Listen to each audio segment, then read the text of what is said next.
Sivaraj College of Hotel Management and Catering Technology, Salem. Contact 8108-02500. AM Ratnam presents Pawan Kalyan நடிப்பில் ஜோதி கிருஷ்ணா இயக்கத்தில் Harihara Veeramallu June 12 முதல் உலகமெங்கும். Summer holidays வந்தாச்சு, நம்ம GT holidays வந்தாச்சு. South India's #1 travel brand. Vaikasi Visakam அப்படின்றத எல்லாருமே முருகருடைய பிறந்த நாள் அப்படின்னு கொண்டாடுறாங்க. முருகருடைய பிறந்த நாள் கிடையாது. வைகாசி விசாகம் முருகருடைய பிறந்த நாள் இல்லை அப்படின்னா என்ன? முருகப்பெருமான அப்படியே ஆறுமுகத்தோட குழந்தையா தூக்கி ஆதிபராசக்தி தன்னோட மடியில் உட்கார வைத்த நாள் தான் இந்த ஆறுமுகத்தோட அந்த குழந்தை அம்மாவோட மடியில் உட்கார்றாங்க. அந்த அவதாரத்தை தான் நாம் துர்காதேவியின் 5வது அவதாரமான ஸ்கந்த மாதா அப்படின்னு சொல்கிறோம். 2 பேருக்கு தான் பார்வதி தேவி அவங்களுடைய முளைப்பாலை கொடுத்தாங்க. ஒன்று ஞான சம்பந்தர், அதுக்கப்புறம் எல்லாம் வல்ல பரம்பொருள் சிவபெருமான், ஜோதிஷ ரூபம் அப்படின்னு சொல்லுவாங்க. ஆதியும் அந்தமும் இல்லாதவர் அவர். அவரை போன்றுதான் முருகப்பெருமானுக்கும் பிறப்பும் இறப்பும் கிடையாது. ஓம் குருபியோ நமக. வைகாசி விசாகம் இந்த நன்னாளை பற்றியும் என் குருநாதர் முருகப்பெருமான், அதாவது இந்த ஜென்மத்தில் நான் சந்நியாசம் ஏற்ற போது எனக்கென்று ஒரு தனிப்பட்ட குரு யாரும் இல்லை. அவரை குருவாக நினச்சி வடபழனி முருகருடைய சன்னிதானத்தில் நான் சந்நியாசம் ஏற்று இன்று அவரை பற்றி பேசுவதை பெருமையாக கொள்கிறேன், பாக்கியமாக கருதுகிறேன். வைகாசி விசாகம் அப்படின்றத எல்லாருமே முருகருடைய பிறந்த நாள் அப்படின்னு கொண்டாடுறாங்க. முருகருடைய பிறந்த நாள் கிடையாது. எல்லாம் வல்ல பரம்பொருள் சிவபெருமான், ஜோதிஷ ரூபம் அப்படின்னு சொல்லுவாங்க. ஆதியும் அந்தமும் இல்லாதவர் அவர். அவரை போன்றுதான் முருகப்பெருமானுக்கும் பிறப்பும் இறப்பும் கிடையாது. அதாவது சிவபெருமானுடைய 5 முகத்திலிருந்து ஜோதி வடிவமாக முருகப்பெருமான் தோன்றினார்னு சொல்கிறாங்க. ஆனால் சிவபெருமானுக்கு உள்ளுக்குள் இருக்கும் அதோ முகம், அதையும் சேர்த்து 6 முகம். அந்த 6 முகத்திலிருந்து ஜோதி வடிவாக முருகப்பெருமான் 6 ஜோதிகளாக இந்த பூமியில் அவதரித்தார். அவரை கார்த்திகை பெண்கள் வளர்த்தாங்க. அந்த புராணம் நம்ம எல்லாருக்குமே தெரியும். சரி, இந்த வைகாசி விசாகம் முருகருடைய பிறந்த நாள் இல்லை அப்படின்னா என்ன? விசாக நட்சத்திரம் அப்படின்றது என்னன்னா, அதாவது முருகப்பெருமான் அவதரிச்சிடுறாரு சிவபெருமானுடைய ஜோதியிலிருந்து. ஆனால் பார்வதி தேவிக்கு ஒரு குறை இருக்கு. சிவபெருமான் கிட்ட கேட்குறாரு, என்னுடைய ஒத்துழைப்பு இல்லாமல், நான் இல்லாமல் நீங்கள் முருகப்பெருமானை தோற்றுவிட்டுறீங்க அப்படின்றது எனக்கு ஒரு ரொம்ப கவலையாக இருக்குது. பிற்காலத்தில் ஒரு ஆணை உயிரை உருவாக்கிட முடியுன்ற ஒரு தவறான முன்னுதாரணம் கிடைச்சிராதா அப்படின்னு கேட்குறாங்க. அப்போ சிவபெருமான் சொல்கிறாரு, என்னைக்கு என்னுடைய இடபாகத்தில் நான் உனக்கு இடம் கொடுத்தேனோ அப்போவே இந்த சிவனுக்குள் சக்தி நீ அடக்கம், அந்த சக்திக்குள் சிவன் நான் அடக்கம், என்னுள் இயங்கும் சக்தி நீதான், உன்னுடைய சக்தியை திரட்டி தான் நான் முருகப்பெருமானை தோற்றுவித்தேன் அப்படின்னு சொல்கிறாரு. நம் இருவரும் சேர்ந்து தான் முருகப்பெருமானை உருவாக்கி இருக்கோம் அப்படின்னு சொல்கிறாரு. அப்போ பார்வதி தேவி இதை கேட்ட உடனே சிவபெருமான் என்ன பண்ணுறாரு, முருகப்பெருமானை நோக்கி பார்வதி அழைச்சிட்டு போகிறாரு. அப்போ கார்த்திகை பெண்கள் முருகப்பெருமானை 6 கமலங்களில் 6 குழந்தைகளாக வச்சு பார்த்துக்கிட்டு இருக்காங்க. அப்போ முருகப்பெருமான் அந்த குழந்தையை கூட்டுட்டு வர சொல்லி பார்வதி தேவி கிட்ட அவர் சொல்கிறாரு, இதோ உன் குழந்தை அப்படின்னு சொன்ன உடனே அவங்களுக்கு ரொம்ப சந்தோஷமாயிடுது. ஏன்னா அவங்களுக்குள்ளார ஒரு குறை இருந்தது தெரியுமா, அவங்க இல்லாமல் இந்த முருகப்பெருமான் பிறந்துட்டாருன்னு. அப்போ உன்னுடைய குழந்தை அப்படின்னு சிவபெருமான் சொன்ன உடனே அவங்களுக்கு ஒரு மிகப்பெரிய ஒரு சந்தோஷம் ஏற்படுது. அப்படியே அந்த 6 குழந்தைகளையும் கட்டி அணைக்கும் போது அந்த 6 குழந்தையும் ஒரே குழந்தையாக மாறி 6 முகத்தோட அந்த குழந்தை அம்மாவோட மடியில் உட்கார்றாங்க. அந்த அவதாரத்தை தான் நாம் துர்காதேவியின் 5வது அவதாரமான ஸ்கந்த மாதா அப்படின்னு சொல்கிறோம். எப்போ 6 முகத்தோட முருகப்பெருமான் தாயோட மடியில் உட்கார்றாரு, அதுதான் வைகாசி விசாகம்.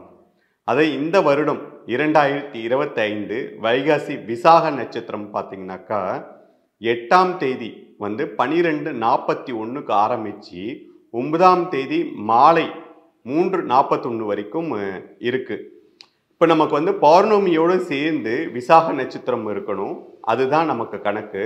அப்போ வந்து 9ஆம் தேதி பௌர்ணமியும் விசாக நட்சத்திரமும் சேர்ந்து இருக்கிறதுனால நமக்கு வந்து அன்னைக்கு தான் வைகாசி விசாகம். அப்போ முருகப்பெருமானை அப்படியே 6 முகத்தோட குழந்தையா தூக்கி ஆதிபராசக்தி தன்னோட மடியில் உட்கார வைத்த நாள் தான் வந்து இந்த வைகாசி விசாகம். 2 பேருக்கு தான் பார்வதி தேவி அவங்களுடைய முளைப்பாலை வந்து கொடுத்தாங்க. ஒன்று ஞான சம்பந்தர், அதுக்கப்புறம் முருகப்பெருமான். ஞான சம்பந்தருக்கு வந்து தங்க கிண்ணத்தில் வந்து பால் கொடுக்குறாங்க. முருகப்பெருமானுக்கு வந்து இந்த கிண்ணத்தில், அதாவது மாணிக்க கிண்ணத்தில் வந்து பால் கொடுக்குறாங்க. 2 பேருக்குமே பார்த்தீங்கன்னா அவர் ஞான சம்பந்தர், இவர் வந்து ஞான முருகர். நம்ம முருகரை வணங்கினாலுமே நமக்கு முதல்ல கிடைக்கிறது என்னவாக இருக்கும்னா ஞானம். 2 பேருக்கு தான் அந்த பாக்கியம் கிடைச்சது. அந்த நாளை தான் நம்ம வைகாசி விசாகமாக நம்ம கொண்டாடுறோம். வைகாசி விசாகத்தில் நம்ம பாலபிஷேகம் முருகருக்கு பண்ணுறோம். அதுக்கு காரணமும் இதுதான்.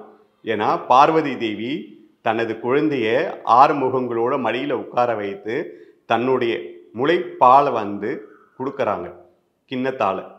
அப்படி கொடுத்து அந்த நாளை தான் நம்ம வைகாசி விசாகமாக நம்ம கொண்டாடுறோம். இந்த நாளில் நம்ம முருகப்பெருமானுக்கு வந்து பாலபிஷேகம் பண்ணுறது வந்து அவ்வளோ சிறப்பு வாய்ந்தது.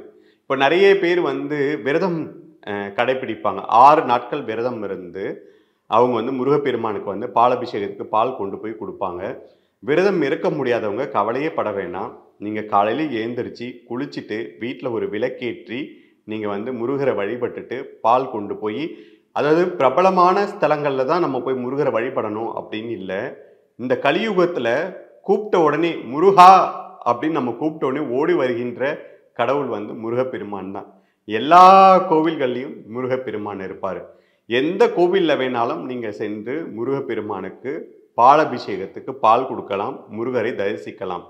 ஒரே கோவிலில் போய் எல்லாரும் மொத்தமாக கூட்டமாக கூடி நின்று அந்த கூட்ட நெரிசலில் ரொம்ப கஷ்டப்பட்டு இறைவனை வழிபடுறதை காட்டிலும் அன்னைக்கு முருகப்பெருமானை நாம் தரிசனம் செய்யணும். அவ்வளவுதான். அது எங்கே தரிசித்தாலும் முருகப்பெருமானை அவருடைய அருள் வந்து நமக்கு வந்து கிடைக்கும். சரி, வீட்டில் வந்து நம்ம எப்படி வந்து பூஜை பண்ணலாம்? ஏன்னா 6 கமலங்களில் முருகர் 6 குழந்தைகளாக வந்து இருந்தார். 6 தாமரை பூவில் நம்ம வந்து 6 விளக்கேற்றி முருகப்பெருமானுக்கு அன்னைக்கு வந்து நம்ம வந்து பூஜை செய்யலாம். வீட்டில் தாமரை மலர் கிடைக்கல அப்படின்னாலும் கவலைப்பட வேணாம். 6 அகல் விளக்கில் நீங்கள் நெய் விட்டு நல்லெண்ணெய் விட்டு விளக்கேற்றி நீங்கள் வழிபடலாம். விரதம் இருக்க முடிஞ்சவங்க விரதம் இருக்கலாம். விரதம் இருக்க முடியாதவங்க கவலைப்பட வேணாம். அன்னைக்கு கண்டிப்பாக ஏதோ ஒரு கோவிலில் சென்று நீங்கள் முருகப்பெருமானை தரிசனம் செய்யணும். நிறைய பேர் கேட்பாங்க, கார்த்திகை நட்சத்திரத்தை பற்றி கேட்பாங்க. கார்த்திகை நட்சத்திரம் வந்து தன்னை வளர்த்த கார்த்திகை பெண்களுக்கு அவர் மரியாதை செய்ததற்காக நம்ம வந்து கார்த்திகை அன்னைக்கு வந்து நம்ம முருகப்பெருமானை வழிபட்டு அதை கார்த்திகை தீபமாக நம்ம வந்து கொண்டாடுறோம். விசாக நட்சத்திரம் இதுதான் காரணம். நம்ம வந்து அன்னைக்கு வந்து முருகப்பெருமானை நம்ம நினைத்து விழா எடுக்கிறதுக்கான காரணம். அவருக்கு வந்து எந்த ஒரு பிறந்த நட்சத்திரமும் கிடையாது. ஆகவே நிறைய பேர் வந்து அதை தவறாக நினச்சிக்கிறாங்க. அந்த நாள் வந்து அவருடைய பிறந்த நாள் அப்படின்னு நினச்சிக்கிறாங்க. ஆகவே நம்ம வந்து முருகப்பெருமானை வந்து எந்த இடத்துலையுமே நம்ம வந்து ஒரு மனிதனாக அவர் பிறப்பும் இறப்பும் உள்ளவர் அந்த மாதிரி கருதாமல் பிறப்பும் இறப்பும் அற்றவராக பரம்பொருளாக சிவபெருமானின் அடுத்த ஒரு அவதாரமாகவே நம்ம வந்து கருதலாம். அவருடைய சொரூபம் தான் வந்து முருகப்பெருமான். நீங்கள் எங்கே போனாலும் பார்த்தீங்கன்னாக்கா முருகப்பெருமானுக்கும் சிவபெருமானுக்கும் ஒன்றும் நம்ம வித்தியாசமே நம்ம பார்க்க வேணாம். எல்லா முருகருடைய பக்தருக்கும் சிவனை பிடிக்கும், எல்லா சிவ பக்தருக்கும் முருகரை பிடிக்கும். இந்த நாளுடைய சிறப்பு, நிறைய பேர் வந்து இன்னைக்கு குழந்தையின்மையினால் வந்து கவலைப்பட்டுட்டு இருக்காங்க. நிறைய மருத்துவம் செய்துட்டு இருக்காங்க. மருத்துவத்தோடு சேர்ந்து கொஞ்சம் நமக்கு இறை சக்தியும் நமக்கு தேவை, இறை அருளும் நமக்கு தேவை. ஆகவே இந்த நாளில் நீங்கள் வீட்டில் 6 முகத்தோட குழந்தைய வந்து மடியில் உட்கார வச்சு ஸ்கந்தமாதா நீங்கள் அப்படின்னு போட்டிங்கனாலுமே அந்த புகைப்படம் வந்து உங்களுக்கு கூகுளில் வரும். அந்த புகைப்படத்தை நீங்கள் வீட்டில் வைத்து நீங்கள் வந்து பூஜை பண்ணலாம். ஸ்கந்தமாதாவை நினைத்து நீங்கள் பூஜை செய்யும்போது கண்டிப்பாக மருத்துவத்தோடு சேர்ந்து இறை அருளோடு உங்களுக்கு குழந்தை பாக்கியம் கிடைக்கும். இந்த நாளில் வந்து அதுதான் ரொம்ப சிறப்பு. ஏன்னா நிறைய பேர் நிறைய வருஷமாக வந்து குழந்தைக்காக வந்து முயற்சி செய்துட்டு இருப்பீங்க. இந்த நாளில் நீங்கள் விரதம் இருந்து ஸ்கந்த மாதாவையும் முருகரையும் நீங்கள் வழிபடும் போது கண்டிப்பாக உங்களுக்கு குழந்தை பாக்கியம் கிடைக்கும். அதே மாதிரியே பாலாபிஷேகம் செய்யறதுனால அவ்வளவு சிறப்புகள் நமக்கு கிடைக்கும். ஞானம் கிடைக்கும். நான் சொன்ன மாதிரி முருகப்பெருமானாலுமே ஞானத்தின் சுரூபம் தான் அவர். அதனால் நிறைய குழந்தைகளை இந்த நாளில் வந்து நம்ம முருகப்பெருமானை தரிசனம் செய்ய வைக்கும்போது அவங்களுக்கு ஞானம் நல்லா கிடைக்கும், படிப்பு நல்லா வரும். ஆகவே இந்த நாளில் நம்ம குழந்தைகளை முருகப்பெருமானை தரிசனம் செய்ய வைக்கிறது ரொம்ப சிறப்பு. பெரியோர்கள் நாம தரிசனம் செய்கிறதும் நிறைய சிறப்புகளை தரும். குழந்தை இல்லாதவர்கள் இந்த நாளில் ஸ்கந்த மாதாவையும் முருகரையும் நாம் தரிசனம் செய்யும் போது கண்டிப்பாக குழந்தை பாக்கியம் கிடைக்கும். இந்த வைகாசி விசாகத்தில் நான் சொன்ன இந்த ஸ்கந்த மாதா வழிபாடை செய்து கண்டிப்பாக அடுத்த வருஷம் நான் உங்களை வந்து சந்திக்கும் போது எத்தனை பேரோட வேண்டுதல் நடந்தது அப்படின்றத நீங்கள் எனக்கு சொல்லணும். எனக்கு ரொம்ப மகிழ்ச்சியாக இருக்குது. இந்த நாளில் வந்து நான் எந்த யூடியூப்பை திறந்தாலும் முருகரின் பிறந்த நாள் போடும்போது கண்டிப்பாக உங்ககிட்ட வந்து இதை பகிர்ந்துக்கணும் அப்படின்னு நினச்சேன்.